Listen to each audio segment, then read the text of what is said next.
welcome to episode 67. This one is a book episode which will work a bit differently. I'm going to cover 3 short reviews, each of a different book.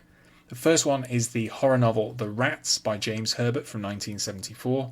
The second book is a thriller, Flight into Fear from 1972 by Duncan Kyle. And the third and final book is the sci-fi book A Fall of Moondust from 1961 by Arthur C. Clarke. So to kick us off, here's my short review of The Rats by James Herbert. In 1974, James Herbert, who lived from 1943 to 2013, was working as an art director at an ad agency. His copywriter colleagues were all frustrated would-be novelists.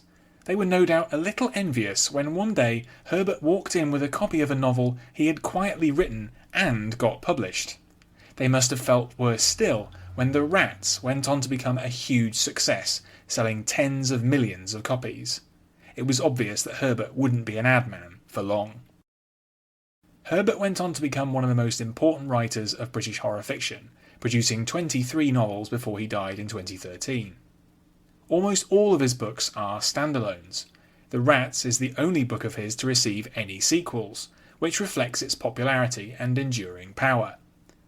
Herbert was insecure about his status, memorably stating, "I don't understand why I am so successful."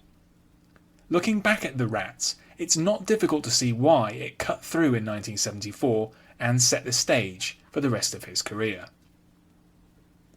Set in contemporary London, The Rats is a fast-paced, bleak and nihilistic horror novel focused on a rampage by a swarm of particularly large, hyper-aggressive rats which feast on human beings. Herbert was inspired by 2 main experiences. One was a viewing of Todd Browning's 1931 film of Dracula, and particularly the scene in which Renfield describes a nightmare about hordes of rats. The other was Herbert's memories of growing up in a London still devastated by the Blitz during World War II. In the book, the rats thrive in the decaying spaces of East London, where the abandoned poor are forced to live. In this sense, the book is a condemnation of the malign neglect of urban spaces in the UK during the 1970s. The rats themselves are a memorable menace, frightening in their numbers and their audaciousness. They also have a kind of dark intelligence to them, knowing when to retreat and when to attack, as if they've been somehow reading Sun Tzu's The Art of War. Many of the people in the book sometimes seem little better, however. Even the protagonist, art teacher Harris, is deeply flawed to say the least. In one early scene he sexualises the teenage girls at his school and treats his girlfriend Judy like a personal skivvy. As time goes on, he does resolve to fight back against the rats and ultimately does play a crucial positive role. It's easy to imagine readers being taken aback by the grisly violence of the rats, and even today the book is not for the faint of heart. One of the first casualties of a rat attack is a young baby, and later there's a harrowing sequence focused on homeless people living in a bomb site. Over time, Herbert would become known for his large-scale set pieces of grim destruction, and his flair for this begins in The Rats. 2 of the most memorable parts of the book focus on assaults by vast quantities of rats on recognisable locations. First, the London Underground, and later, London Zoo. Herbert does a good job of describing these apocalyptic events in suitably horrific terms. Eyes are eaten, flesh is torn from bone, and the book creates the sense that if something isn't done, the rat plague will cause all of society to collapse. The weaker aspect of the book is how Herbert depicts the human response. The tactics deployed by the authorities don't seem plausible or convincing, and so the story wraps up in a slightly unsatisfying way. Herbert's inexperience as a writer also shows through at times. He gets his chronology mixed up, and he isn't able to craft any particularly memorable characters. The Rats is easy to recommend to readers looking to get into horror fiction, and to the important work of James Herbert in particular. While some may find the unrelenting carnage quite depressing, this is a brisk and efficient read which captures a terrifying scenario well. Herbert may not have understood his success, but readers of The Rats probably will. Next up, here's my short review of the 1972 thriller Flight into Fear by Duncan Kyle. Duncan Kyle was the pseudonym used by British author John Franklin Broxholm, who lived from 1930 to 2000. A journalist and editor, Broxholm took up thriller writing as he approached middle age. Between 1970 and 1993, Kyle published 15 standalone novels, mostly in the high adventure genre, and with a mix of contemporary and historical settings. These books are often compared with the works of the hugely successful Alistair MacLean. It's even been suggested that Broxholm chose a Scottish-sounding pen name to play up that similarity. While Kyle was successful in his time, over the years the books have fallen into obscurity. Fortunately, the enterprising London-based publisher Canelo has recently republished 3 of Kyle's thrillers, specifically Flight into Fear from 1972, Whiteout from 1976, and Stalking Point from 1981. As part of their Canelo action list. This short review covers the first of these, Flight into Fear, which was Kyle's second novel. Focusing on a pilot whose seemingly benign trip to San Francisco sees him caught in a web of international subterfuge, it's exactly the kind of fast-moving thriller that I'm happy to see made available to a new, wider audience. Our protagonist is John Shaw, a former RAF pilot who spent years flying the Gloucester Meteor, the UK's first jet fighter. After leaving the service, Shaw set up his own small civilian flying business. He takes on odd jobs, such as delivering planes straight from the factory to their new owners, typically wealthy poseurs living in Switzerland. From time to time, Shaw also handles transportation for a shadowy figure, who is essentially a front for British intelligence. It's one of these jobs which triggers the events of Flight into Fear. Shaw is hired to go to San Francisco, California to pick up a newly built plane, and then to fly it in a series of hops back to the UK. Along the way, he's to pick up a covert agent and secretly return them home. Inevitably, this proves to be much more complicated and dangerous than Shaw expects. The pilot finds himself drawn into a complex scheme, but that scheme is the weakest part of Flight into Fear. Kyle disperses the details of the plot much too slowly, and Shaw's reluctance to ask any pointed questions of the various figures he meets consistently strains credibility. When all is revealed, it simply doesn't make a lick of sense, and the plotting reflects Kyle's very dubious understanding of the mechanics of international crime. More broadly, the book doesn't work very well when Shaw is on the ground, as the sequences lack the required tension. Despite all this, Flight into Fear is worth reading, and that's because of the middle section of the book. This is the phase of the story when Shaw is actually airborne, and was clearly the focus of the author's research and attention. As Kyle makes clear, just flying a light aircraft across the Atlantic is a challenge in itself, but Shaw ends up having to do it in thrillingly dangerous circumstances. The book really comes alive when the pilot discovers that his plane, a striped Tiger, has been sabotaged, and that unless it's resolved in mid-air, he will suffer a fatal plunge into the ocean. This gripping sequence is followed by another, meticulously worked out by Kyle. Shaw has to navigate the plane into the notoriously hazardous approach to Bluey West 1, a former World War II American airbase turned civilian airport in southern Greenland. Doing this means flying up a fjord at low altitude between deadly walls of rock, taking a 90-degree turn in virtually zero visibility. It's a sequence of real brilliance in a book which would be merely average without it. It's also the literary equivalent of the climax of Top Gun Maverick. The resemblance is quite striking, although the two were released 50 years apart. Flight into Fear displays some weaknesses, particularly in its poor and unconvincing plot. But it's clear that Kyle was onto something, with some brilliantly tense flying sequences. With these skills, it's no wonder that the former journalist was able to carve out a successful thriller career, even at such a competitive time for the genre.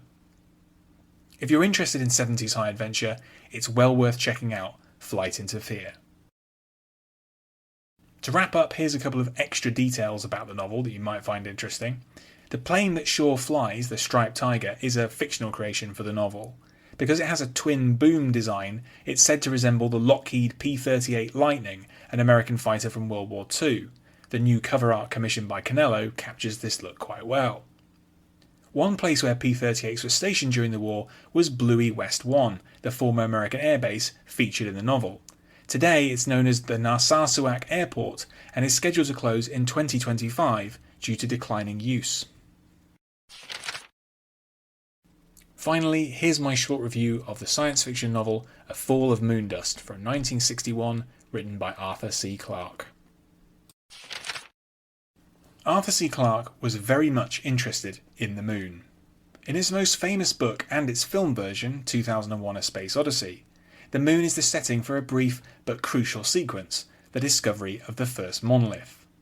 The moon is also a setting in Clarke's early novels Prelude to Space from 1951, Earthlight from 1955, and today's subject, A Fall of Moondust from 1961.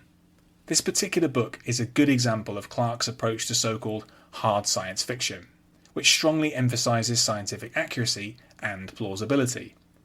Clarke crafts a story set entirely on the moon, which uses the contemporary scientific knowledge of the time. As it turned out, the central premise of A Fall of Moondust was invalidated just a few years after the book was published. The plot is predicated on the idea that there are areas of the moon where the dust is so fine that it flows like a liquid. This concept is used as the springboard for a tense rescue story, but when the crew of the Apollo 11 mission walked on the moon in July 1969, the theory was disproved. As Clarke points out in his introduction to the 1987 edition of the book, the Apollo astronauts found it difficult and exhausting work to drive their core sampler tubes into the moon for more than a few centimetres. Neil Armstrong and Buzz Aldrin were certainly in no danger of sinking into the dust of the moon.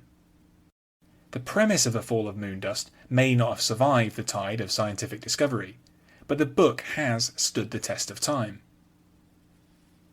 A Fall of Moondust is set in an optimistic future in the 21st century. The world seems to be at peace, technology has transformed and continues to transform human lives, and people are gradually exploring the solar system. This kind of setting is common to most of Clarke's books, even though they're not set in an actual shared continuity. In this case, the moon has been inhabited for some time, and a small-scale tourist industry has sprung up. The main highlight of any visit is a trip across the fictional Sea of Thirst, a part of the real Sinus Roris. This is achieved using a unique dust cruiser named Selene, which skims across the top of the choking dust bowl. Essentially, it's a high-tech bus, providing a kind of magical mystery tour to wealthy space tourists. Disaster strikes when energies stored up within the moon for millennia are unleashed in the form of a modest moonquake. This disturbance shakes up the Sea of Thirst and plunges Selene, its crew and passengers deep into the dust. The dust cruiser cannot escape under its own power and is equipped for mere day trips, not for extended periods trapped under the dust. Worse, the dust settles above the craft and renders it completely invisible. It isn't long before the Selene is noticed to be missing, and the lunar authorities begin to plan a rescue. But first, they have to find the cruiser, and even that can take longer than the oxygen on board will last. The Selene's fate is a classic disaster scenario. The challenges faced by both the craft's unfortunate prisoners and by the people on the surface trying to rescue them are the core of the story. Each time a problem is resolved, granting the characters a reprieve, they encounter another potentially deadly hazard. Each of these crises is used by Clarke to explore the science of trying to survive in the unique conditions of Earth's moon. He deals with the effects of oxygen deprivation, the perils of boredom, the need to track a heat signature, the difficulty of transporting heavy equipment, and the odd mechanics of superfine dust. The tension is sustained right until the end, and Clarke proves that even hard SF can be written as a kind of thriller. There are some clear signs of the book's origin in 1960, and not just its dated ideas about the nature of moon dust. The first thing the passengers do when they become stranded is to form an entertainments committee, which is an amusing detail.